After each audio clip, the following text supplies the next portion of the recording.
Hi, I'm astrologer and life coach Penny Dix. Welcome to my YouTube channel. Welcome back if you are one of my regular visitors. And thank you so much for being here yet again. And if you're new here, a big welcome to you. I'd love it if you'd subscribe. So today I am bringing you another of my short heads up videos. And the subject for today, which is April the 3rd, 2023, is all about our planet of communication, Mercury. Well, there's two things to tell you about Mercury today. The first is that Mercury moved into the sign of Taurus. And secondly, within this move into the sign of Taurus, it is squaring, which is a harsh angle, our planet of transformation, newly arrived in Aquarius, Pluto. Yes, so what does this mean and what do we need to watch out for if we need to watch out for anything? Well, Mercury in Taurus is not too bad. It can make our form of communication a little bit gentler and a little bit more showing more concern and more discernment, because when Mercury is in Aries, we can be a little bit bitey, a little bit like chop chop, can't wait, need the answer now. With Mercury in Taurus, we slow down a little bit with our speech. We might, however, be a little bit stubborn and fixed in any dealings or conversations that we have with anyone, but Taurus energy will give us that edge, which edges us and moves us towards being a little bit more rational and kind in our communication. So that's Mercury in Taurus. And what you do need to know is that later this month, Mercury actually goes retrograde. But I'm going to do a separate heads up about that.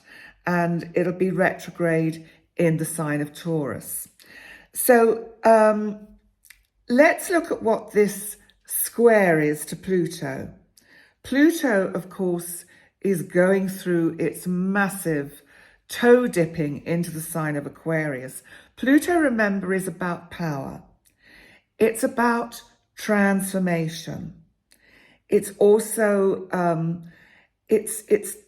Liz Green, the well-known psychoanalytic psychotherapist astrologer, used to call him a drain cleaner. He clears out all the sludge, all the mess, all the nasty things. So in a sense, whilst Pluto was transiting through the sign of Capricorn, this is what Pluto was doing, deconstructing the way things have been, the traditional values of our kind of society. And I think we can see how that has certainly played out in the last few years. Now, Pluto in Aquarius is a completely different energy. What is Pluto going to do here? And how is Pluto going to fare in this hard square to Mercury? Well, I feel because in the event chart, we have Mercury in the 7th house, which of course is significant close personal relationships. There could be tough talk. Now, the fact that Mercury is in Taurus is helpful, so that if you are having tough talks with nearest and dearest, loved ones, even business partners, that Mercury in Taurus kind of inclines you towards being a little bit more rational and reasonable. And that's really what you need to be doing with this energy. It's not a good time to react to what is said to you, because people within the family or people at home may be wanting to make big changes, and you need to be the steadying factor. That's that Mercury steadying it, steadying the ship and saying, slow down, calm down. Let's look at this rationally. Now, what else is going on in this chart? Because it's really quite interesting, because the moon is currently in Virgo and it's making a trine aspect, which is helpful to our planet of the unexpected, Uranus, also in Taurus. So you can see how the energy has shifted from Aries, which we've had over the last month or so, now into the sign of Taurus. So the moon in Virgo is about attention to detail. Uranus is about throwing everything out of sync and upside down. And, you know, he's my big boy of disruption. And this trine is saying that actually things that get stirred up and sorted out or thrown up and seem a bit chaotic may actually be beneficial.